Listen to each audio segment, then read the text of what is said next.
A very good afternoon to you and welcome to today's edition of the Lunchtime News. I'm Nadim Majid. Let's first take a look at your headlines.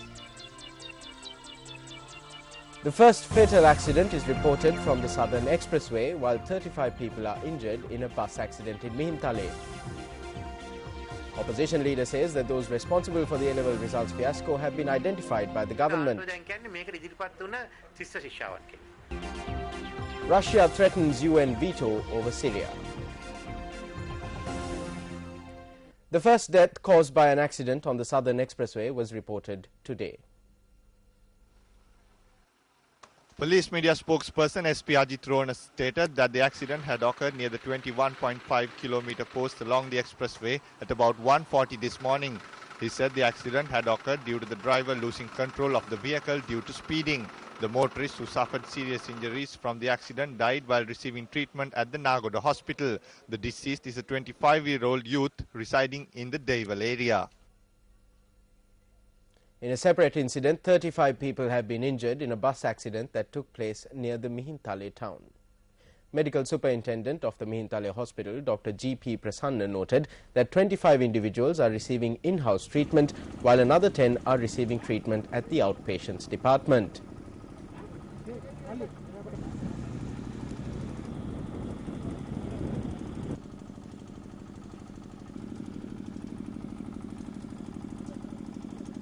The accident had occurred this morning.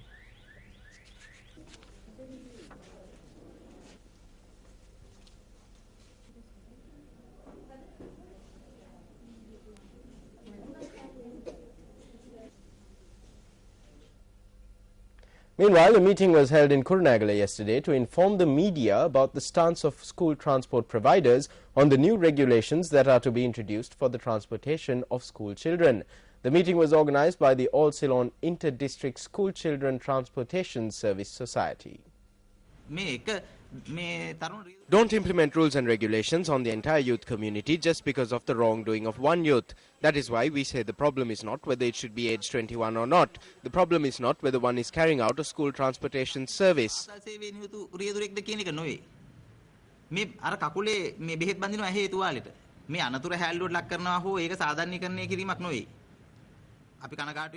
We are not trying to take this action lightly or justify it. We are in fact truly sad about it. It is something that could have been prevented. We need to develop the transportation sector. It is not expanded enough.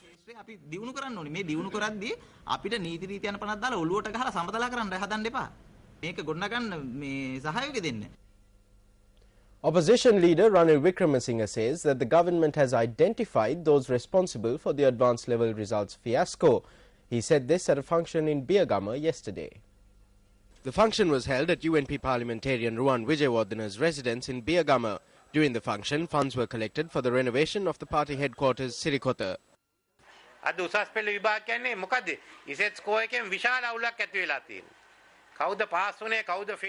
The Z-score has created much confusion. No one is sure as to who has passed and who has failed the exam. But the government has finally identified as to who is at fault. I will tell you who is at fault. The government says that if the students who sat for the exam didn't come forward, such problems would not have arisen. They have appointed committees, but they haven't identified anyone. No one has been punished and no one has been expelled. The government hasn't quit either, but the future of these students has been destroyed.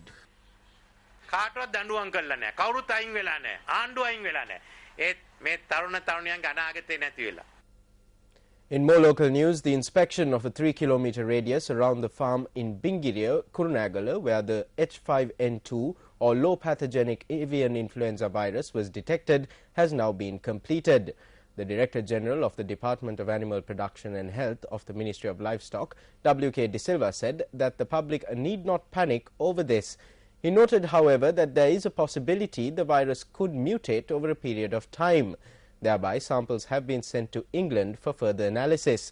Speaking further, W.K. De Silva said that a court order has been sought to cull the poultry in the area as a precautionary measure. The Cosmetic Devices and Drugs Regulatory Authority has decided to send all vaccines imported to the country to the Medical Research Institute for testing. Director of the authority, Dr. Hemantha Benragama, said that this step was being taken to check on the quality of the vaccines.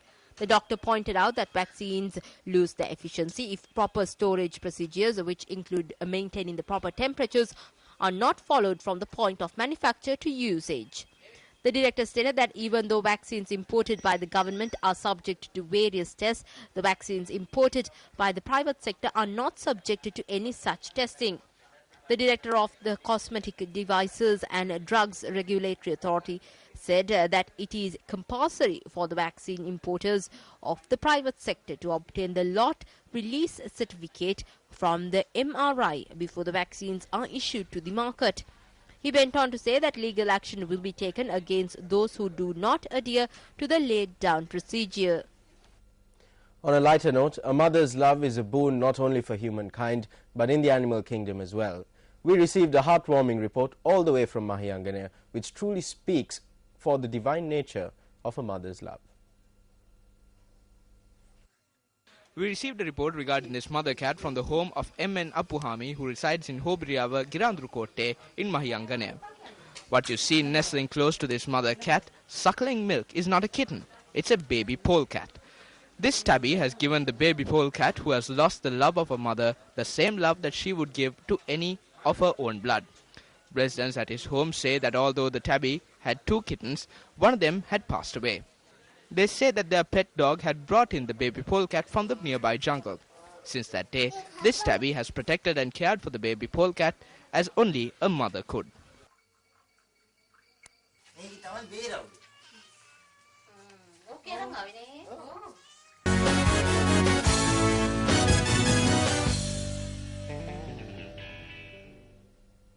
News from the cricket fields here at home. The 4th one-day match between Sri Lanka A and the visiting England Lions is currently underway at the R. Premadasa Stadium in Colombo.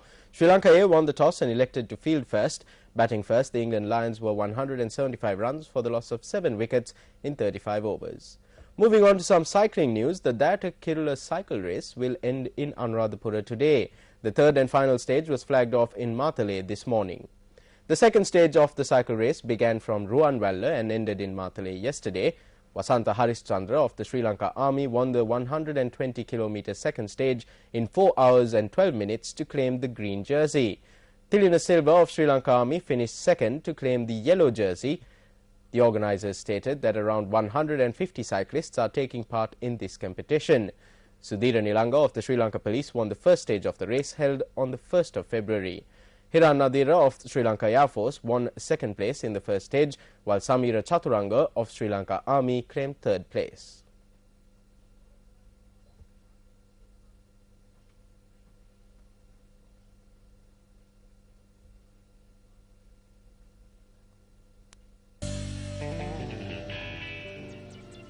And on that note, we wrap up this Friday's edition of the Lunchtime News. It's been a pleasure having you with me.